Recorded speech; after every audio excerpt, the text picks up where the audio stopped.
प्रिय बहनों और भाइयों, बेटे और बेटियों, एक बार कोविड-19 का संक्रमण फिर तेजी से अपने देश में बढ़ रहा है। हमारा प्रदेश भी इससे अछूता नहीं है। हमारे पड़ोसी राज्य महाराष्ट्र में तो 35,000 से ज्यादा पॉजिटिव केस प्रतिदिन आ रहे हैं। मध्य प्रदेश में भी यह संख्या 2000 के पार निकल गई है और हमारे कुछ शहर तो ऐसे हैं जहां संक्रमण की यह संख्या अपने उच्चतम स्तर पर पहुंच गई है। असाधारण तेज गति से यह संक्रमण बढ़ रहा है। सरकार इस संक्रमण से निपटने के लिए पूरी तरह से तैयार है। घबराने की जरूरत नहीं है। इससे निपटने की हम हर संभव व्यवस्था करेंगे। एक तरफ निःशुल्क टेस्टिंग की व्यवस्था, दूसरी तरफ अस्पताल में बिस्तरों की संख्या, सामान्य bed, isolation bed, oxygen bed, ICU bed, ventilator, दवाइयां, इलाज की पूरी पुख्ता व्यवस्थाएं हम सब करेंगे, आप चिंता ना करें। लेकिन वहीं दूसरी तरफ गरीबों को दिक्कत ना हो, इसलिए सरकारी अस्पतालों के साथ साथ हमने आयुष्मान भारत योजना के अंतर्गत आने वाले निजी अस्पतालों में भी गरीबों के निःशुल्क इलाज की व्यवस्था की है। अनुबंधित निजी अस्पतालों में भी गरीबों के निःशुल्क उपचार की व्यवस्था की जाएगी। और जो भाई बहन निजी अस्पतालों में इलाज करवा रहे हैं, उनके लिए भी फीस की सीमाएं हमने तय की है। स्थानीय प्रशासन को यह निर्देश है कि उससे ज्यादा इलाज का शुल्क वसूला ना जा सके। बहनों और भाइयों, वैक्सीनेशन इस संकट से निपटने का प्रभावी उपाय है। प्रधानमंत्री जी के नेतृत्व में हम टीकाकरण का काम भी पूरी गति से कर रहे हैं। अब तक 31 लाख लोगों को टीका लगाया जा चुका है।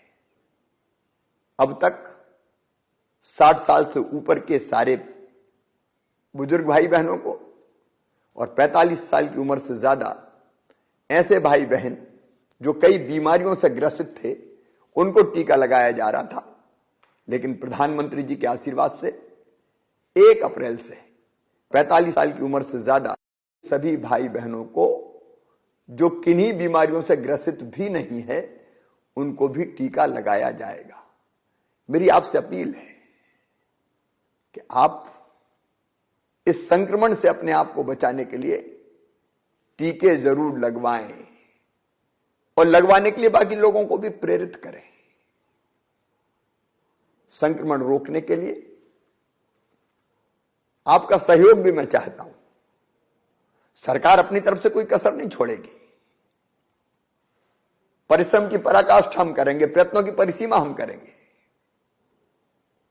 लेकिन आपका सहयोग जरूरी है। इस संक्रमण को अगर बढ़ने से रोकना है तो 3 ही प्रभावी उपाय हैं।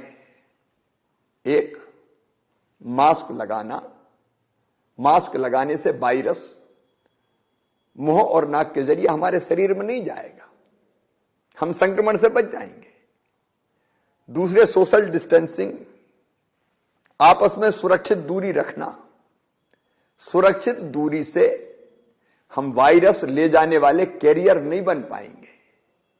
और तीसरे, बार बार अपने हाथ साफ करना सैनिटाइजर या साबुन से।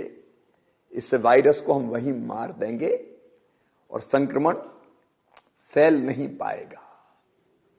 आपका सहयोग चाहिए।